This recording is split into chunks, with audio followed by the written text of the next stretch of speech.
Hi guys, இன்றைக்கி நம்ம பார்க்க போகிற படம் டோன்ட் சே எ வேர்ட். இது ஒரு இன்ட்ரெஸ்டிங்கான சஸ்பென்ஸ் த்ரில்லர். ஒரு மனநல மருத்துவரோட நம்ம ஹீரோ அவன் ஃபேமிலியோட ஹாப்பியாக தான் இருக்கான். பட் ஒரு நாள் அவன் வாழ்க்கையில் ஒரு பெரிய பிரச்சனை வருது. பார்த்தா அவங்ககிட்ட எலிசபெத்னு ஒரு பொண்ணு ட்ரீட்மெண்ட்காக வரா. அவன் வந்ததுக்கப்புறம் இவன் லைஃப்பில் அடுத்தடுத்து ஒரு பிரச்சனை என்ன, அந்த பிரச்சனையிலேருந்து நம்ம ஹீரோ எப்படி வெளியே வரான், இதை சொல்லிட்டு ஒரு படம் தான் டோன்ட் சே எ வேர்ட். இது ஒரு இன்ட்ரெஸ்டிங்கான இன்வெஸ்டிகேஷன் கம் சஸ்பென்ஸ் த்ரில்லர்னு சொல்லலாம். படத்தோட ஸ்டார்டிங்கில் ஒரு எயிஸ்ட் மூவியாக ஆரம்பிக்கும். தென் அதுக்கு சைக்காலஜிக்கல் த்ரில்லர் மிஸ்ட் த்ரில்லர் ஆரம்பித்து சமயம் முடிச்சிருப்பாங்க. சரி, இப்போ வாங்க டோன்ட் சே வேர்டுங்கிற இந்த கதைக்குள்ள போகலாம். படத்தோட ஸ்டார்டிங்கு புரூக்லின்ல இருக்க ஒரு பேங்க் அமைக்கிறாங்க. நவம்பர் மாதம் 1991. அந்த பேங்க் வெளியே மொத்தம் 5 பேர் இருக்காங்க. இவங்களே கொலைக்காரங்க தான். இந்த பேங்க்குள்ள ஏதோ ஒரு பொருள் இருக்கு போல, அது ஆட்டையை பொண்ணு தான் அதுக்கு வெயிட் பண்ணிட்டு இருப்பாங்க. அந்த கேங்கோட லீடர் தான் இந்த படத்தோட வில்லை. இவனோட பேர் பேட்ரிக். கரெக்டான டைம் வெயிட் பண்ணிட்டு இருக்கிறப்ப அந்த டைம் வந்துடுது. உடனே 5 பேர் மாஸ்க் போட்டு கண் எடுத்துட்டு அந்த பேங்க்கில் போகிறாங்க. மொதல் 3 பேர் மட்டும் வெளியே நின்றுருப்பாங்க. ஏய், எவனும் அசையக்கூடாது, நாங்கள் போட்டு திருட்டு இங்கேருந்து போயிடுவோன்னு 3 பேர் வெளியே நின்றுருப்பாங்க. தென் நம்ம வில்லன்னு இன்னொருத்தனை மட்டும் சேர்ந்து அந்த பேங்க் லாக்கருக்குள்ளே போவாங்க. மற்ற எந்த லாக்கர் செக் பண்ணாமல் ஒரே ஒரு லாக்கர் மட்டும் ஓப்பன் பண்ணுவாங்க. அதுக்குள்ளே பார்த்தா சிவப்பு கலர் ஒரு டைமண்ட் மாதிரி இருக்கும். இந்த ஒன்னோட மதிப்பு மட்டுமே $10 மில்லியன். இது ஆட்டை போகிறது இங்கே வந்திருப்பாங்க. பட் இது ஒரிஜினல் டூப்ளிகேட்னு தெரியாதுல்ல. அதுக்காக ஒருத்தன் கூட்டி வந்திருப்பான். அவனை செக் பண்ணி பார்க்குறப்ப அது ஒரிஜினலாக தெரியுது. உடனே டைமர் செக் பண்ணி பார்த்தா போலீஸ் இருக்க நேரம் வந்துருச்சு. சீக்கிரம் இங்கேருந்து போகணுன்னு ஒரு சுருக்கு போயிருக்கும். அதுக்குள்ளே அந்த டைமண்டை போட்டு வில்லங்கிட்ட கொடுத்துருவான். இவங்கள வேகமாக பேங்க் விட்டு காலி பண்ணி அங்கேருந்து போயிட்டு இருப்பாங்க. வரப்போ 5 பேர் வந்தாங்களே. பட் போகிறப்ப 3 பேர் தனியாகவும் 2 பேர் தனியாக போவாங்க. 3 பேர் கேங்கில் நம்ம உள்ள இருப்பான். அப்பாடா, ஒரு டைமண்ட் கிடைச்சிருச்சு, இதுக்கப்புறம் நம்ம லைஃபே செட்டில்னு சொல்லி அந்த சுருக்கு போய் ஓப்பன் பண்ணி பார்க்குறான். பட் உள்ளே பார்த்தா டைமண்ட் பதில் வேறு தான் இருக்குது. இப்போ தான் அவனுக்கே புரியுது. ஆக்சுவலாக அந்த டைமண்ட் செக் பண்ணுறதுக்கு ஒருத்தன் கூட்டி இருந்தாங்களே, அவன் இவங்க டீமில் இருக்க கருப்பாடு. அந்த டைமண்ட் அவன் ஆட்டையை போட்டு இவங்க 3 பேருக்கு அனுப்பி வச்சிட்டான். மிச்சம் இருந்தாங்க 2 பேர். அவங்க கூட்டு கலவணியாட்டம் அந்த டைமண்ட் ஆட்டை போட்டு போயிட்டாங்க. இதை பார்த்து வில்லனுக்கு செம்ம கடுப்பாயிருச்சு. இதுக்கடுத்து இவங்களால சேஸ் பண்ண போக முடியாது, ஏன்னா போலீஸ் வந்துடுவாங்க. வசம் மாட்டிட்டோன்னு அவர் கொலகாண்டில் இருப்பான். கட் பண்ண இதெல்லாம் நடந்து 10 வருஷம் கழிச்சு இப்போ தான் நம்ம படத்தோட ஹீரோ அமைக்கிறாங்க. நம்ம ஹீரோட பேர் டாக்டர் நேதன். இவன் ஒரு மனநல மருத்துவர். அவனுக்கு கிளினிக் வச்சு அங்கே ட்ரீட்மெண்ட் கொடுத்துட்ருக்கான். பார்த்தா ஒரு பையன் வந்திருப்பான். இவனுக்கு ஒரு மனநோய் இருக்கும். பொண்ணுனோட இன்னொரு வரலாம் இருக்குல்ல, அதில் யாராவது காய போட்டான்னு ஆடை போட்டு வந்துடுவான். இதுக்காக அவங்க அம்மா கூட்டி இருப்பாங்க. இவனு இந்த பையனுக்கு கவுன்சிலிங்லாம் கொடுத்துட்டு காரில் வீட்டுக்கு போயிட்டுருப்பான். பார்த்தா ஒய்ஃப்லேருந்து ஃபோன் வருது. ஆக்சுவலாக ஒய்ஃபு கால் அடிபட்டிருக்கும். இப்போ படுத்தபடிக்கு வீட்டில் தான் இருக்கா. அவள் ஃபோன் பண்ணி, எங்க உங்களுக்கு ஞாபகம் இருக்கா இல்லையா, நாளைக்கு பிளாக் ஃப்ரைடே, பசங்களுக்கு தான் வாங்கிட்டு வரணும், எப்போ வீட்டுக்கு வரையும் கேட்டால் ஒரு 10 நிமிஷம் தான்மா, நான் டான் வீட்டுக்கு வந்துடுவேன் சொல்லி நான் மாதிரி காரில் போயிட்டுருப்பான். கரெக்டாக ஃப்ரெண்ட்லேருந்து பேஜில் ஒரு மெசேஜ் வரும். டேய், ஒரு அர்ஜென்ட்ரா, இந்த இடத்துக்கு வாங்குற மாதிரி வந்திருக்கும். இவனு சரின்னு ஒரு ஃப்ரெண்டை பார்க்கலாமே நான் கிளம்பிட்டு இருப்பான். அப்போ அவன் போகிற ரோட்டு கீழே ஒரு ரிவர் இருக்கும். அதில் பார்த்த ஒரு பொண்ணு இறந்த நிலமையில் இருப்பா. இந்த பொண்ணு யாருங்கிறது நமக்கு இப்போ தெரில. கட் பண்ணால் இப்போ நம்ம ஹீரோ சைக்காட்ரிக் ஹாஸ்பிட்டல் போகிறான். அங்கே தான் ஃப்ரெண்டு இருப்பான். ஆக்சுவலாக அவன் ஃப்ரெண்டுமே ஒரு டாக்டர் தான். இவனுக்கு ரீசெண்டாக எலிசபெத்னு ஒரு பொண்ணு வந்து கேஸ் வந்திருக்கும். அந்த பொண்ணு தான் மனநல பாதிப்பட்ட பொண்ணு போல், ரொம்ப டிப்ரெசிவாக ட்ரக்ஸ் யூஸ் பண்ணியிருக்கா. இந்த பொண்ணு இது வரைக்கும் ஒரு 20 ஹாஸ்பிட்டல் கிட்ட போயிட்டா. 20 பேரும் 20 நோய் சொல்கிறாங்க. எனக்கு இந்த கேஸ் பற்றி அவ்வளோக்கு தெரில, நீ தான் சூப்பர் டாக்டர் ஆச்சு, நீ இப்போ என்னென்னு பாருன்னு சொல்கிறப்ப, டே நான் வீட்டுக்கு போகணுண்டா, சரி ஒரு 10 நிமிஷம் தான், நான் பாட்டு பார்த்துட்டு போயிடுவேன்னு உள்ளே போய் பார்க்குறான். பார்த்தா அந்த பொண்ணு பார்க்கறக்கு ஒரு மாதிரி இருக்கா. அவள் கையில் சில காயங்களாக இருக்குது. அந்த ட்ரக்ஸ் யூஸ் பண்ணி கையில் சில ஓட்டைகளாக இருக்குது. இதெல்லாம் பார்க்குற மாரி கொண்டு முடியல. சரி எலிசபெத், உனக்கு என்ன ஆச்சு, ஏன் இப்படி நடந்துட்டேன்னு கேட்டால் அவள் எதுவுமே பேச மாட்டா. ஆக்சுவலாக எலிசபெத்துக்கு அப்பா ஒருத்தர் இருந்தார். பட் சில மாதத்துக்கு முன்னாடி அவங்க அப்பா கொண்டிருப்பாங்க. அதுவும் கண் முன்னாடியே சப்பை வச்சு கொண்டிருப்பாங்க. இதை பார்த்து ஆழ்ந்த மாதிரி மாறிட்டா. அப்புறம் தான் இந்த பொண்ணுக்கு நிறைய மனநோய்கள் இருந்துகிட்டே இருக்குது. இவர் எவ்வளோ கேட்டு பார்க்குறாரு. பட் அந்த பொண்ணு பேச முடிக்கிறா. இவருக்கு ஒரு செகண்ட் மேலே கடுப்பாயிருச்சு. சரிம்மா நான் இங்கேருந்து போயிட்டு வரேன்னு அவர் வந்து போன ட்ரை பண்ணுறாரா. அப்போ அந்த பொண்ணு நம்ம ஹீரோ பார்த்து, உனக்கு என்ன வேணும், அவங்களுக்கு என்ன வேணுமோ அதான் உனக்கு வேணுமான்னு கேட்பா. இதை பார்க்குற ஹீரோ ஒன்றும் புரியல. அவங்களுக்கு வேணுமா, அது என்னன்னு கேட்டால் அதுக்கடுத்து அந்த பொண்ணு பேச மாட்டா. அவள் போட்டு பெட்டில் படுத்துருப்பா. இவனுக்கு கடுப்பாக எங்கே கிளம்பி போயிடுவான். கட் பண்ணால் அப்படியே ஒரு வீட்டை காமிப்பாங்க. பார்த்தவங்க ஒரு பாட்டி இருப்பாங்க. சடனாக அவங்க வீட்டோட கதவை யாரும் தட்டுற மாதிரி இருக்குது. அவங்களே கதை உடைச்சி அந்த கதவோட செயினில் இருக்கும்ல, அதெல்லாம் கட் பண்ணிட்டாங்க. யாருன்னு பார்த்து வில்லனோட கேங் தான். அதாவது அந்த 5 பேர் கேங்கில் 3 பேர் ஏமாந்துருப்பாங்கல்ல, அந்த 3 பேர் தான் வந்திருப்பாங்க. அந்த பாட்டியை கொண்டு, டேய் இதுக்கடுத்து இந்த நம்ம இடம்டா ஃபுல்லாக ஆக்குபை பண்ணிருக்குன்னு சொல்லிட்டு அந்த வீட்டை அவங்க எடுத்துக்கிறாங்க. கட் பண்ண இந்த பக்கம் ரிவர் ஆரம்பிப்பாங்க. பார்த்த ஒரு பொண்ணு இறந்து போயிருந்தால, போலீஸ்லாம் அந்த இடத்துக்கு வந்து அந்த டெட் பாடி செக் பண்ணி பார்ப்பாங்க. பார்த்தா சாண்டான ஒரு பொண்ணு இருப்பா. இவன் அந்த கேஸை பார்க்குறவ, சீக்கிரம் இதை போஸ்ட்மார்ட்டம் அனுப்புங்க, ஃபுல் டீல் தெரிஞ்சானு சொல்லிட்டு அந்த பொண்ணை வந்து தூக்கிட்டு போவாங்க. கட் பண்ண இப்போ நம்ம ஹீரோ வீட்டுக்கு போவான். வந்து பார்த்தா வீடு அமைதியாக இருக்க மாதிரி இருக்கும். ஏ பாப்பா எங்கே போனேன், அப்போ நான் பார்க்கறதுக்குன்னு சொல்கிறப்ப அந்த பொண்ணு காணாமல் போகிற மாதிரி இருக்குது. திடீர்னு நான் கத்திக்கிட்டு அவங்க அப்பா பயமுத்துறா. ஓ நீ தான் கத்துனியா, அப்பா பயந்தே போயிட்டேன்னு அவன் வரப்போ சில பொருட்களை இருந்திருப்பான். அதை எடுத்து அவன் பொண்ணு கொடுத்துருவான். தென் அதுக்கடுத்து ஒய்ஃப் தங்கியிருக்க ரூமுக்கு போவான். பார்த்தா அவளுக்கு ஒரு ஆக்சிடென்ட்டில் கால் அடிபட்டிருக்கும். படுத்த படிக்க பெட்டில் தான் இருப்பாள். நம்ம ஹீரோ ஒய்ஃப் கிட்ட போய் கொஞ்சம் ரொமான்ஸ்லாம் பண்ணிட்டு இருப்பான். தென் அதுக்கடுத்து அவன் பொண்ணு ரூமில் தங்க வச்சு, இங்கே பாருங்கள் நாளைக்கு பிளாக் ஃப்ரைடே, அப்போ உங்களோட தான் இருப்பேன், நல்லா ஜாலியாக எங்கேயாவது வெளியே போகலான்னு சொல்கிறப்ப அந்த குழந்தை ஹாப்பியாக தான் இருக்கும். அப்போ தான் ரூமுக்கு ஆப்போசிட்டில் ஒரு அப்பார்ட்மெண்ட் இருக்கும். அதோட ஜன்னலில் ஒரு பட்டில் தொங்குற மாதிரி காமிப்பாங்க. இது போப்போ நமக்கு தெரியும். கட் பண்ண அடுத்த நாள் நம்ம காலையில் எழுந்துக்குவான். தன் ஒய்ஃபுக்கு பிரேக்ஃபாஸ்ட்டை ரெடி பண்ணி பெட்லேயே போய் கொடுத்துருவான். தென் அதுக்கடுத்து அவன் பொண்ணை பார்க்கலான்னு போனால் அவள் பொண்ணு காணாமல் போயிட்டா. இவனுக்கு ஒன்றும் புரியல. சரி எப்படி நம்ம கூட விளாடுவாள், அந்த மாதிரி விளாட்றன்னு நினச்சி நம்ம சாதாரண இருப்பானா. பார்த்தா அவன் வீட்டோட டோரில் சேஃப்டிக்கு ஒரு செயின் இருக்கும். அது பார்த்தா கட் ஆகிருக்கு. இதே மாதிரி நேற்று இந்த பாட்டி வீட்டில் கட் ஆகிருக்கும். பயந்து போன நம்ம ஹீரோ கழுத்து வந்து பார்ப்பான். கீழே பார்த்தா பொண்ணோட சாக்ஸ் இருக்குது. அப்போ தான் நம்ம ஹீரோக்கு தெரியுது நம்ம பொண்ணு யாரும் கடத்திட்டாங்கன்னு. பயந்து போய் இதை ஒய்ஃப் கிட்ட சொல்கிறான். இதை பார்த்து அவளும் பயந்து போயிடுறா. சீக்கிரம் போலீஸ் ஃபோன் பண்ணுங்க, நம்ம பொண்ணு கண்டுபிடிச்சான்னு சொல்கிறப்ப இவனு சேர்ந்து போலீஸ் ஃபோன் பண்ணுவான். பட் பார்த்தா கால் போலீஸுக்கு போகாமல் வேற ஒன்றுக்கு போகுது. பார்த்தா வெளில தான் அந்த கால் பேசுகிறான். ஹலோ நேத்தன், எப்படி இருக்க, நல்லா இருக்கேன்னு கேட்குறப்ப இவனுக்கு கடுப்பாயிருது. டேய் யாரா நீ, நான் போலீஸான ஃபோன் பண்ணேன், யார் பேசுறேன்னு கேட்டா, டேய் என்கிட்ட ஒரு பொண்ணு இருக்கா, நான் தான் பொண்ணு கடத்தேன்னு சொல்கிறப்ப நம்ம ஹீரோ நம்பவே முடியல. நான் எப்படி நம்புறது, என் பொண்ணுட்டு ஃபோன் கொடுன்னு சொல்கிறப்ப அப்படியா சரி நீயே பேசுன்னு அவன் பொண்ணுட்டு ஃபோன் கொடுக்குறான். பார்த்தா அவன் பொண்ணு பேசுகிறா. இதை பார்த்து நம்ம கன்ஃபார்ம் ஆயிடுது.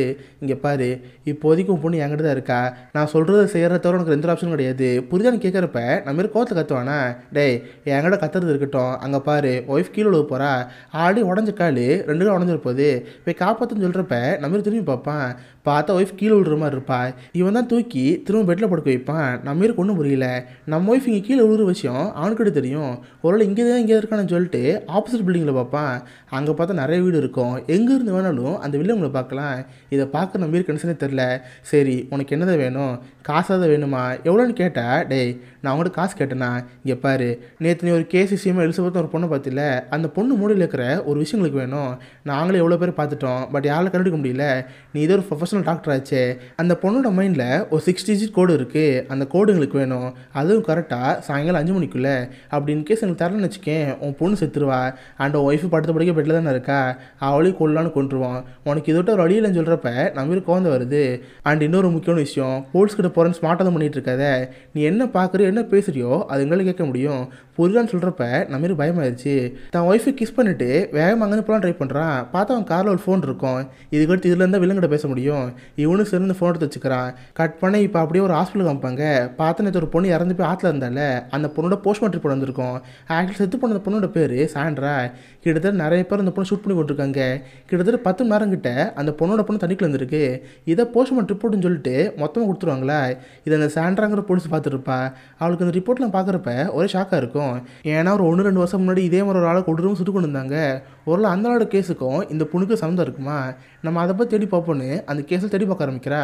கட் பண்ண இப்போ நம்ம ஹீரோட ஒய்ஃபை வைப்பாங்க. இப்போ அவன் மட்டும் தனி வீட்டில் இருக்கா. இவளுக்கு என்ன செய்யனே தெரில. சரி சைலண்டாக போலீஸ் ஃபோன் பண்ணணும்னு சொல்லிட்டு சைடில் ஒரு ஃபோன் இருக்கும். அதை எடுத்து போலீஸ் கால் பண்ணுறதா இருப்பா. அப்போ சடனாக இன்னொரு ஃபோன்லேருந்து அவளுக்கு கால் வருது. பார்த்த வில்லந்தான் ஃபோன் பண்ணி, என்ன நைஸாக யாருக்கு தெரியாமல் ஃபோன் எடுத்து போலீஸ்க்கு ஃபோன் பண்ணலாம் பார்க்குற, எடுத்து ஃபோனை அப்படியே அங்கே வச்சிரு, எல்லாம் பொண்ணு உயிர்த்து ஆபத்துன்னு சொல்கிறப்ப இதை பார்க்குற அவளுக்கு ஒன்றும் புரியல. சரின்னு இந்த ஃபோனை வச்சிட்றா. அப்போ தான் தெரியுது அவள் வீட்டு சுற்றி கேமரா இருக்குது. நைட்டு அந்த பொண்ணை கடத்துனாங்களே, அப்போ அந்த கேமரா ஃபிக்ஸ் பண்ணிட்டாங்க போல். அந்த ஒய்ஃப் எது பண்ணாலும் இவங்களால பார்க்க முடியும். அண்ட் மைக் மூலமாக கேட்க முடியும். இப்படி வாட்ச் பண்ணிட்டு இருக்காங்க. கட் பண்ண இந்த பக்கம் நம்ம ஹீரோ வைப்பாங்க. அவன் வேகமாக கார் எடுத்துகிட்டு அவன் ஃப்ரெண்டோட கிளினிக் போகிறான். ஏன்னா அப்போனா அந்த பொண்ணை பற்றி நல்லா தெரிஞ்சுக்க முடியும். அந்த பொண்ணோட கேஸை ஃபுல்லாக படிக்கணும்னு சொல்லிட்டு கேஸ் ஃபைல் எடுத்து பார்ப்பான். பார்த்தா அந்த பொண்ணு இது வரைக்கும் ஒரு 20 சைக்காட்ரி ஹாஸ்பிட்டல் போயிருக்கு. 20 பேரும் 20 நோய் எழுதியிருக்காங்க. நம்ம ஒன்று செக் பண்ணி பார்ப்பான். அப்போ தான் அவனுக்கு ஒரு விஷயம் தெரிய வருது. கரெக்டாக அப்பன்னு பார்த்து அவன் ஃப்ரெண்டு அங்கே வந்துடுவான். டே மச்சான், என் ஆஃபீஸ்லேயும் என்ன பண்ணிகிட்டு இருக்க, எதுக்கு இந்த ஃபைலை எடுத்து பார்த்துருக்குன்னு கேட்டால், டேய் இப்போண்டா புரியுது, அந்த பொண்ணு அவனை ஏமாற்றிட்டு இருக்கா. ஆக்சுவலாக அந்த பொண்ணுக்கு இருக்கிறது வெறும் பிடிஎஸ்டி மட்டும்தான். அதாவது அவங்க அப்பாவை கண்முடியே கொண்டிருக்காங்க. இதனால் அவள் ரொம்ப பயந்து போயிருக்கா. பட் அதுதான் அவளுக்கு எந்த ஒரு நோயும் கிடையாது. பட் நமக்கு நடிச்சிட்டு இருக்கா. ஏன்னா உயிருக்கு அது ஆபத்து இருக்குது. இந்த இடத்த தாண்டி வெளியே போனால் அவளுக்கு அது ஆபத்து இருக்குது போல். அதனால ஒரு மனநோய் இருக்க மாதிரி காட்டிக்கிட்டு இங்கேயே இருக்கா. நான் போய் அவளை பார்க்க போகிறேன்னு நம்ம இந்த பொண்ணை பார்க்க போவான். பார்த்தா அந்த பொண்ணு செடிஷாக நடந்துக்கிறா. பட் நம்ம அந்த பொண்ணை பார்த்து, ஹே நடிக்காத, உனக்கு ஒன்றும் மனநோய் ஒன்றும் கிடையாது, நீ ஊரை ஏமாத்திருக்குன்னு சொல்கிறப்ப அந்த பொண்ணு அமைதி ஏறா. சரி சொல்லு, அன்றைக்கி என்ன நடந்துச்சு, உங்கள் அப்பாவும் கண்மடி யார் கொண்டா, ஏன்னா அவங்க தான் என் பொண்ணை கடத்திருக்காங்க, உனக்கு எது 6 டிஜிட் நம்பர் தெரியுமாவே, அந்த நம்பர் சொன்னாதே என் பொண்ணை விடுவாங்க, ப்ளீஸ் அந்த மாதிரி நம்பர் தான் உனக்கு தெரியுமா, என்கிட்ட சொல்லுன்னு சொல்கிறப்ப அவன் மனசில் பல விஷயம் ஓடிட்டுருக்கு. பார்த்தா இந்த பொண்ணு அவங்க அப்பாட இங்கே பேர் பார்ப்போல, அவங்க அப்பா கொண்ட விஷயங்கள்லாம் இவன் மைண்ட் ஓடிட்டு இருக்குமா. திடீர்னு பைத்தியம் முடிச்ச மாதிரி கத்த ஆரம்பிச்சிருவா. அந்த இடத்துல இருக்கிற பொருட்கள்லாம் போட்டு உடைக்க ஆரம்பிப்பா. நீங்கள் இருக்காத மரியாதை இங்கேருந்து போன்னு சொல்லிட்டு நம்ம இருந்துட்டு ஆரம்பிப்பா. அவனும் பயந்து போய் வெளியே போயிடுவான். பார்த்தா அவங்களுக்கு சைக்கிள் ஹாஸ்பிட்டல்லையுமே ஒரு மைக் இருக்கும். அவங்க என்ன பேசுகிறாங்கிற விஷயம் வில்லுக்கு நல்லாவே தெரியும். ஏன்னா இன்கேஸ் அந்த பொண்ணு அந்த 6 நம்பர் சொல்லாமல, அதை கேட்டுக்கலாம் தான் இந்த மாதிரி மைக்கில் வச்சுருப்பான். பட் எப்படி அங்கே மைக்கு போச்சுங்கிறது நம்ம போப்போதும் தெரியும். கட் பண்ண இந்த பக்கம் நம்ம ஹீரோட பொண்ணை வைப்பாங்க. அவள் மட்டும் தனியாக ரூமில் இருப்பா. அவளை பார்த்துக்கிறதுக்காகவே கூட ஒரு ஆளாச்சிருப்பாங்க. அவனும் அந்த பொண்ணை பார்த்துருப்பான். அப்போ தான் அந்த பொண்ணு ஜன்னல் வெளியே ஆப்போசிட் வீட்டை பார்க்கும். பார்த்து இந்த வீட்டில் ஒரு பட்டம் பறந்துட்டுருக்கு. இவங்க வீட்டில் இருந்து பார்த்தப்பையும் அந்த பட்டம் பறந்துட்டு இருந்துச்சு. இப்போ தான் அந்த பொண்ணு புரிஞ்சுக்கிறா. ஆக்சுவலி இவங்க இருக்கிற வீடு நம்ம ஹீரோட அப்பார்ட்மெண்ட் இருக்குல்ல, அதுக்கு மேல் ஃப்ளோரு. நேற்று கூட ஒரு பாட்டி வீட்டை போந்து அந்த பாட்டி அடிச்சிருப்பாங்களே, அது கரெக்டாக இவங்க வீட்டுக்கு மேலே தான் இருக்குது. ஸோ அப்போலாம் நம்ம வீட்டுக்கு கீழே தான் அம்மா இருக்காங்க. எப்படியாவது நம்மளால் அம்மா கிட்ட கான்டாக்ட் பண்ண முடியுமான்னு சொல்லிட்டு அந்த பொண்ணு தான் பிளான்லாம் பண்ணிகிட்டு இருக்கா. கட் பண்ண இந்த பக்கம் சாண்ட்ராங்கிற புல்ஸ் அமைப்பாங்க. அவங்க பழைய கேஸில் எடுத்து பார்க்குறப்ப தான் ஒரு விஷயம் தெரிய வருது. இந்த ஊரில் இது கொண்டு ஒரு திருடு வந்திருக்கான். அவனை யாரோ கொடவும் சுட்டு கொண்டிருக்காங்க. அந்த திருடனை கொன்னதும் இந்த பொண்ணை கொண்டு ஒரே மாதிரி இருக்குது. அந்த திருடன் கூட சில கூட்டாளியில் இருந்திருக்காங்க. கடந்த 10 வருஷமாக அவங்க ஏன் திருடவே இல்லை. இதுதான் அவங்க டீட்டெயில்னு சொல்லிட்டு அந்த கேஸ் எடுத்து காமிப்பாங்க. பார்த்து எல்லாமே இந்த வில்லன் கேங் தான். செத்து போனது டைமண்ட் எடுத்த ஆள், அதாவது எலிசபெத்தோட அப்பா. எலிசபெத்தோட அப்பா தான் அந்த திருட்டு கேங்கில் இருந்தவர். அவரை ஏமாவது டைமண்ட் ஆட்டி போட்டு போனவர். பட் இவங்க கடுப்பாகி அந்த ஆளை கொண்டுட்டாங்க. ஆனால் டைமண்டுங்கிற விஷயம் அவனுக்கு தெரியவே தெரியாது. அந்த ஆளோட பொண்ணு தான் அந்த எலிசபெத்துங்கிற பொண்ணு. இப்போ அவள் தான் சைக்காட்ரிக் ஹாஸ்பிட்டலில் இருக்கா. அவகிட்ட ஏதோ ஒரு 6 டிஜிட் பாஸ்வேர்டு இருக்குது. அது இருந்தால் மட்டும்தான் அந்த டைமண்ட் கண்டுபிடிக்க முடியும். அதுக்காக வில்லங்க நம்ம ஹீரோ மிரட்டி அந்த பொண்ணு கேட்க வச்சுருக்காங்க.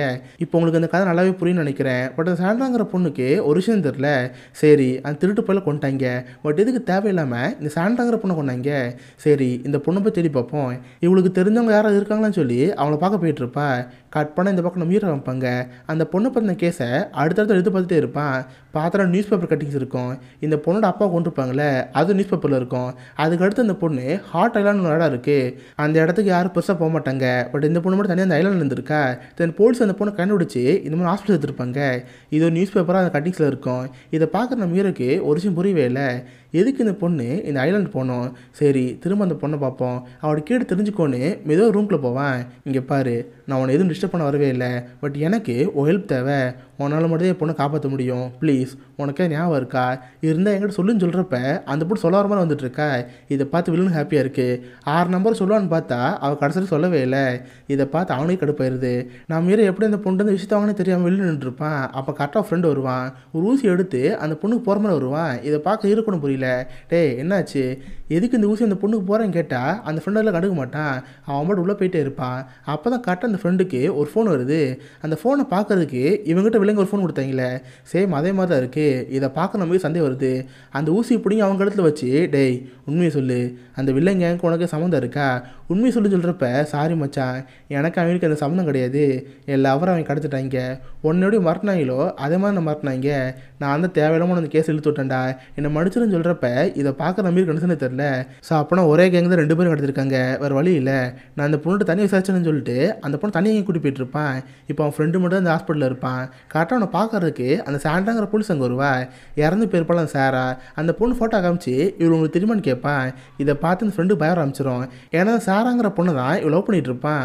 ஒருவேளை இந்த போலீஸ் வில்லன் ஆள்களாக இருப்பாங்களோ, அதை நம்மகிட்ட கேட்கலாம்னு நினச்சி, சாரி மேடம், இந்த பொண்ணு எனக்கு யாரும் தெரியாது, ஏன் ஏதாவது பிரச்சனைன்னு கேட்டால், ஆமாம் சார், இந்த பொண்ணு இறந்து போயிட்டா, பிரிட்ஜுக்குள்ள செத்து போய் கிடந்தான்னு சொல்கிறப்ப இதை பார்க்குற ஃப்ரெண்டுக்கு என்ன தெரில, தேம்பி அழ ஆரம்பிச்சிருவான். ஆக்சுவலாக அந்த வில்லங்காரங்க அந்த பொண்ணை கடத்தினாங்களே, எப்போ கொண்டு போட்டாங்க. பட் அது தெரியாமல் இங்கே சொல்கிறது எல்லாத்தையுமே கேட்டு வந்திருக்கான். இதை பார்த்து எனக்கு ஒரே கஷ்டமாயிரும். தென் அந்த போலீஸ் கிட்ட எல்லாருமே போட்டு விடுச்சிட்றான். மேடம், இந்த மாதிரி ஒரு கேங் இருக்குது, அவங்க தான் லவரை கடத்தினாங்க. இங்கே எலிசபெத்னு ஒரு பொண்ணு இருந்தா, அந்த பொண்ணு வந்து அவங்களுக்கு எதாவது தேவை. இப்போ என் ஃப்ரெண்டுக்கிட்ட தான் அந்த பொண்ணு இருக்கா. இப்போ அந்த பொண்ணு இங்கேருந்து கூட்டி போனான்னு சொல்கிறப்ப இந்த சாண்டாங்கிற பொண்ணுக்கு என்ன தெரில. நம்ம ஹீரோ ஃபாலோ பண்ணிட்டு இந்த போலீஸ் அங்கேருந்து கிளம்பிட்டு இருக்கா. கட் பண்ண இந்த பக்கம் அந்த குட்டி பொண்ணை வைப்பாங்க. அந்த பொண்ணுக்கு நல்லாவே தெரியுது நம்ம மேல்கிட்ட தான் இருக்குன்னு சொல்லிட்டு, இது எப்படி அம்மா கிட்ட சொல்லுன்னு சொல்லிட்டு, அண்ணா பசிக்குது, ஏதோ சாண்ட்விச் இட்டாங்கன்னு சொல்கிறப்ப அந்த வெளியே போயிடுவான். இதை கரெக்டான சான்ஸ்னு அந்த ரூம் தேடி வைப்பா. பார்த்தாங்க ஜன்னல்கிட்ட ஒரு ஏர் வெண்டிலேஷன் இருக்கும். இங்கேருந்து பேசினா கீழே கேட்குற மாதிரி இருக்கும். ஸோ இதை கரெக்டான சான்ஸ்னு இந்த குழந்தை நோட் பண்ணி வச்சுக்கோம். தென் அவனு சாண்ட்விச் கொண்டு வந்துடுறான். அங்கிள், எனக்கு ரொம்ப போர் அடிக்குது, நம்ம என்ன பாட்டு பாடலாமா? நான் பாடுறேன், நீங்கள் கேளுங்கன்னு சொல்லுவா. இவனு சேர்ந்து அமைதியாக உட்காந்துட்டு இருப்பான். இந்த குழந்தை பாடுறது அந்த வெண்டிலேஷன் ஹோல் இருக்குல்ல, அதோடய கீழே போயிட்டுருக்கோம். இந்த சவுண்டு அந்த அம்மா கேட்டுரும். அவளுக்கு ஒன்றும் புரியல. என்ன நம்ம குழந்தை பார் சவுண்ட் கேட்குது, எங்கே தான் இருக்குன்னு தெரியாமல் அவள் சுற்றி வச்சு பார்த்துட்டு இருப்பாளா. இதை கேமராவிலே வில்லன் பார்த்துருவான். அவனுக்கு ஒன்றும் புரியல. அவனுக்குமே அந்த சவுண்ட் கொஞ்சம் கேட்டுட்ருக்கு. செம்ம கடுப்பாக அந்த குழந்தைக்கு ரூமுக்கு போய் அவன் ஃப்ரெண்டு மண்டையில் அடி அடிப்பான். ஏண்டா, அந்த குழந்தை எவ்வளோ புதுசாக மாதிரி தெரியுமா? இங்கேருந்து கீழே இருக்கிற அவங்க அம்மா சிக்கல் கொடுத்துட்ருக்கா, நீ பாட படிச்சிருக்கேன்னு சொல்லிட்டு அவன் ஃப்ரெண்டு மண்டல அடிப்பானா. இதை பார்த்து போட்டு சொத வச்சிரும். உடனே அங்கேருந்து அந்த வென்டிலேஷன் கிட்ட ஓடிப்பே, அம்மா நான் மேல் வீட்டில் தான் இருக்கேன், சீக்கிரம் அப்பா ஃபோன் பண்ணு, அப்போ வந்து எனக்கு காப்பாற்ற சொல்லுன்னு சொல்கிறப்ப வில்லன் கடுப்பாயிரும். டே சீக்கிரம் அந்த குழந்தை பிடிங்கடா, இங்கேருந்து இடத்த கலவனுங்கன்னு சொல்லிட்டு அந்த குழந்தைங்க தூக்கிட்டு போவாங்க. இந்த சவுண்டு கீழே இருக்கிற அந்த அம்மா கேட்கும். அவளுக்கு தெரிஞ்சு போச்சு நம்ம பொண்ணு மேல் வீட்டு தான் இருக்கான்னு சொல்லிட்டு எப்படியாவது அவளை காப்பாற்றலன்னு சொல்லி காலை அசிலாம் ட்ரை பண்ணுவா. பட் அவள் காலை கிளிப்லாம் மாட்டிகிட்டு இருக்கும். அதில் பிச்சு போட்டு அங்கே தப்பிக்கலாம் ட்ரை பண்ணுவா. இதை வில்லம் பார்த்துருவான். டேய் அந்த ஒய்ஃபுக்கு எல்லாமே தெரிஞ்சு போச்சு, இதுக்கிட்ட உயிரோட்ட பிரச்சனை தான் போடா. இப்போ அந்த பொண்ணை கொண்டுன்னு சொல்கிறப்ப அவன் ஃப்ரெண்டு ஒருத்தன் உள்ளே போவான். பட் அவன் போய் பார்க்குறப்ப அந்த ஒய்ஃப் இருக்க மாட்டா. பார்த்தா ஒளிஞ்சிருந்து அந்த ஹேண்டிகேப்பில் ஸ்டிக் இருக்கும்ல, அதை எடுத்து மண்டையில் அடிச்சிருவா. தென் அதுக்கடுத்து அவன் அந்த பொண்ணை குழப்பலாம் ட்ரை பண்ணுறப்ப பக்கத்தில் ஊசி இருக்கும், அதை எடுத்து கழுத்தை சொல்லிடுவா. அவ்வளோதான், அந்த போய் இறந்து போயிட்டான். பட் இது அந்த வில்லங்க எங்கே பார்த்துருக்க மாட்டாங்க. அவங்க எங்கேயும் தப்பிச்சா போதுன்னு சொல்லிட்டு அந்த பொண்ணை கூட்டு அங்கே கிளம்பி போயிடுவாங்க. இவ்வளோ மெதுவாக மேலே போய் தன் பொண்ணு இருக்கலாம் பார்ப்பா. பட் பார்த்து இப்போ அந்த ரூமில் யாரும் இருக்க மாட்டாங்க, செத்து போன அந்த பாட்டு மட்டும் இருப்பாங்க. இதை பார்த்து அந்த ஒய்ஃப் ரொம்ப பயந்து போயிடுவா. கட் பண்ண இந்த பக்கம் நம்ம ஹீரோ வைப்பாங்க. அந்த எலிசபெத்துங்கிற பொண்ணை கூப்பிட்டு அவங்க அப்பா இறந்து போயிருப்பார்ல, அந்த சபையை போவான். அந்த இடத்த பார்த்தோன்னே அந்த பொண்ணுக்கு ஒரு மாதிரி ட்ராமா வர ஆரம்பிச்சிடும். அவங்க அப்பா இறந்ததில் கண்மணி வர ஆரம்பிச்சிடும். உடனே என்ன நடந்துச்சுங்கிறத அப்படி ஹீரோட்டு சொல்ல ஆரம்பிப்பா. ஆக்சுவலாக அந்த பொண்ணோட அப்பா தான் டைமண்ட் ஆட்டை போட்டவர். அவர் பிடிக்கணுங்கிறதுக்காக இந்த கேங் தேடிட்டு இருந்திருப்பாங்க. அப்போ தான் கரெக்டாக சபையில் பார்த்துருப்பாங்க. இந்த அப்பாவுக்கும் அவங்க கேங்கை பார்த்துன்னு பயமாக இருக்கும். தான் பொண்ணை மட்டும் தனியாக கூப்பிட்டு அவள் கையில் ஒரு டெடிபேரை கொடுத்துருப்பாரு. எலிசபெத் என்னாலும் சரி நீங்கள் நிற்கவே நிற்காத, இங்கேருந்து ஓடி போயிரு, எல்லாத்தையும் அப்பா பார்த்துக்கிறேன்னு தன் பொண்ணுங்க அனுப்பி வச்சிருப்பாரு. பட் எலிசபெத் ஓடாமல் அங்கேயே ஒளிஞ்சிருப்பா. பார்த்தா அந்த கேங்கெலாம் வந்து எலிசபெத்தோட அப்பா பிடிச்சிருப்பாங்க. டேய் அது எங்கடா வச்ச சொல்லு அடிச்சிருப்பாங்க. அந்த அப்பா சொல்லியிருக்க மாட்டார். தென் பார்த்தா அந்த பக்கம் ட்ரெயின் வந்திருக்கும். அந்த ட்ரெயின் ஏறி அந்த அப்பா அங்கேயே இறந்து போயிருப்பாரு. எலிசபெத் கண் முன்னாடியே தான் அவங்க அப்பா இறந்து போயிருப்பாரு. இதனால அந்த பொண்ணு ரொம்ப பயந்து போயிருப்பா. சாருக்கு முன்னாடி அவங்க அப்பா அவங்களோட டெடிபேர் கொடுத்தாங்களே, அந்த டெடிபேருக்குள்ளே தான் ஒரிஜினல் டைமண்ட் இருந்திருக்கும். பட் அந்த பொண்ணுக்கு தெரிஞ்சிருக்காது. உடனே என்ன பண்ணியிருப்பானா, அவங்க அப்பாவோட சவப்பட்டி வந்திருக்கும்ல, அதுக்குள்ளே அவங்க டெடிபேர் வச்சிருப்பா. ஸோ அவங்க அப்பாவோட சேர்ந்து அந்த டெடிபேரையும் புதைச்சிருப்பாங்க. இந்த ஊருக்கு பக்கத்தில் ஹாட் ஐலான்னு இடம் இருக்குது. அங்கே பெருசாக மக்களே இருக்க மாட்டாங்க. அது ஜஸ்ட்டு சுடுகாடு மாதிரி தான். பணங்களை புதைக்கிறதுக்கு மட்டும்தான் அந்த தீவு இருக்கும். ஒவ்வொரு சவப்பட்டிலையும் ஒரு 6 டிஜிட் நம்பர் இருக்கும். அப்படின்னா தான் சவப்பட்டிக்குள்ளே யார் பணம் இருக்குன்னு நல்லாவே தெரியும். இவங்க அப்பாவோட பணத்துக்குள்ள தானே இந்த டெலிபரை வச்சா. ஸோ அந்த 6 டிஜிட் நம்பர் தெரிஞ்சால் அந்த சவப்பட்டி தோண்டி எடுத்துக்கலாம். இதான் இந்த வில்லங்க எங்களோட பிளானு. அதுக்காக ஹீரோ மிரட்டி அந்த நம்பர் கேட்டுப்பாங்க. இப்போ வரைக்கும் அந்த நம்பர் அந்த பொண்ணு முடியே தெரியும். பட் நம்ம இவ்வளோ தெரிஞ்சுக்கிட்டால, இதுக்கடுத்து அவன் பொண்ணை காப்பாற்றி ஆகணும். வில்லங்க அங்கே ஃபோன் பண்ணி, டேய் இப்போ அந்த பொண்ணு என்கிட்ட தான் இருக்கா, நீ தேர டைமண்ட் ஹார்ட் ஐலாண்டு தான் இருக்குது, நான் அந்த பொண்ணை கூப்பிட்டு அங்கே வரேன், நீ அங்கே வந்துடும் சொல்கிறப்ப இதை பார்த்து வில்லன் செமாப்பே போச்சு. அவனும் சேர்ந்து வேகமாக அந்த ஐலாண்டு போயிட்டுருப்பான். அது மாதிரி நம்ம ஹீரோ அந்த பொண்ணை கூப்பிட்டு அந்த ஐலாண்டு போவான். அந்த ஐலாண்டே ஃபுல்லாக சவப்பட்டியாக தான் இருக்கும். வில்லங்க அங்கே வந்து சரி அந்த 6 நம்பர் என்ன, அந்த 6 நம்பர் தெரிஞ்சு உள்ள டைமண்ட் இருக்கணும், அப்படின்னா தான் அவன் பொண்ணு கிடைப்பான்னு சொல்கிறப்ப இவனு எலிசபெத்து கேட்பான். அந்த எலிசபெத்து நம்பர் எழுதுவா. பார்த்தா 80 22 18. ஸோ அப்படின்னா இதான் அந்த நம்பரு. அவன் சவப்பட்டி தோண்டி போடான்னு சொல்லிட்டு அந்த சவப்பட்டி தோண்டி பார்ப்பாங்க. பட் உள்ளே இருக்கிறது ஒரு பொண்ணோட எலும்பு கூடு, அதில் அந்த டெடிபேரும் கிடையாது. இதை பார்த்து வில்லன் கடுப்பாயிருவான். அந்த பொண்ணையும் நம்ம ஹீரோ போட்டு அடித்து ஏன்டா எங்களை ஏமாற்ற பார்க்குற சாவடின்னு போட்டு அடிக்கிறப்ப அப்போ நம்ம ஹீரோ சொல்லுவான், டேய் எனக்கு இப்போ என்ன புரியுது, அந்த பொண்ணுக்கு காக்னிட்டிவ் டிசார்டர் இருக்குது, நீ இந்த பொண்ணு எழுதுறத பார்த்தியா, லெஃப்ட்லேருந்து ரைட்டில் எழுதாமல் ரைட்லேருந்து லெஃப்ட்டில் எழுதுனா. ஸோ அப்படின்னா அவளுக்கு எல்லாமே தலையில் தெரியும்னு அர்த்தம். அந்த நம்பரை தலையில் திருப்பி போட்டு பாருன்னு சொல்கிறப்ப அவங்க திரும்பி பார்ப்பாங்க. பார்த்து இப்போ கிடைக்கிற நம்பரு 81 55 08. சரி இப்போ அந்த சவப்படி தோண்டி பார்ப்போன்னு சொல்லிட்டு தோண்டி பார்ப்பாங்க. பார்த்தா இவங்க நினச்ச மாதிரி அதில் இருக்கிறது இவங்க அப்போட எலும்பு கூடு தான். கூடவே டெடிபேர்டு அங்கே இருக்கும். டைமண்ட் கிடச்சிதுன்னு சொல்லிட்டு அவர் ரொம்ப ஹாப்பியாக இருப்பான். இதே நேரத்தில் இந்த பக்கம் சாண்ட்ராங்கிற போலீஸ் அமைப்பாங்க. நம்ம ஹீரோ தானே இந்த எலிசபெத்துங்கிற பொண்ணை கூட்டி போனால் நம்ம ஹீரோ ஃபாலோ பண்ணிட்டு போவோன்னு இவ்வளோ நம்ம ஹீரோ ஃபாலோ பண்ணி தீவுக்கு வந்திருப்பா. அப்போ தான் கரெக்டாக வில்லனுக்கு வந்துடும். சரி அதான் டைமண்ட் கிடச்சிருச்சுல, இதுக்கடுத்து இங்கே ஹெல்ப் நமக்கு தேவையில்லை, ஹீரோ கொண்டுங்கன்னு ஹீரோ கொள்றதா இருப்பாங்க. கரெக்டாக அப்போ சாண்ட்ராங்கிற போலீஸ் அங்கே வருவா. அவன் ஆளுக்குள்ள ஒருத்தனை கொண்டுறப்ப இதை பார்த்து வில்லனுக்கு ஆயிரும். அதனால் வந்து சாண்ட்ராங்கிற போலீஸை தோள்பட்டு ஷூட் பண்ணிடுவான். நம்ம சுதாரிச்சு அந்த வில்லன் அடிச்சிருவான். அவன் கையில் இருக்கிற கண்ணை பிடுங்கி அந்த டைமண்ட் எடுத்துருவான். ஓ இந்த டைமண்டுக்காக நீ திரும்ப கொண்டிருக்க, உனக்கு அந்த டைமண்ட் தானே வேணும் எடுத்துக்கோன்னு சொல்லிட்டு பக்கத்தில் சவுக்குழி இருக்கும், அதுக்குள்ள அந்த டைமண்ட் போட்டுருவான். இதை பார்க்குற வில்லுக்கு என்ன தெரியல. டைமண்டுக்காக உள்ளே குதிக்கிறப்ப பக்கத்துலேயே பார்த்த ஒரு க்ரெயின் இருக்கும். அந்த க்ரெயினோட சங்கிலி அவுத்துட்டோம்னா ஃபுல் மண் அப்படியே மூடிடும். நீ இங்கே செத்துருன்னு சொல்லிட்டு அந்த க்ரெயினை கட் பண்ணி விட்ருவான். பார்த்தா மண்ணெல்லாம் அப்படியே மூடி அந்த டைமண்டோடு சேர்ந்து அவன் அப்படியே இறந்து போயிடுவான். அவ்வளோதான், இவனுக்கு வந்து எல்லா பிரச்சனையும் முடிஞ்சு போச்சு. ஒரு டே சேஃபாக நம்ம ஹீரோ பொண்ணை காப்பாற்றிட்டான். அந்த போலீஸுக்கு லைட்டாக தோள்பட்டு அடிபட்டிருக்கோம், அவளும் சேஃப் ஆகிட்டா. நம்ம ஹீரோ கடைசியாக ஒய்ஃபை பார்த்து பொண்ணோட ஹாப்பியாக இருப்பாங்க. இதோட டோன்ட் செய்ய வேர்டுங்கிற இந்த ஒரு படம் முடியுது. ஸோ கண்டிப்பாக எல்லாருக்குமே இந்த படம் பிடிச்சுன்னு நினைக்கிறேன். அப்படி பிடிச்சிருந்தா இந்த வீடியோக்கு லைக் பண்ணுங்கள். இந்த மாதிரி வித்தியாசமான மூவிஸை பற்றி தெரிஞ்சுக்க மிஸ்டர் ஹாலிஸ் அப்படின்னு வச்சுக்கோங்க. உங்களோட இடத்துல நல்ல ஒரு ஆசமான வீடியோ மீட் பண்ணுறேன். அது வரைக்கும் பை கைஸ்.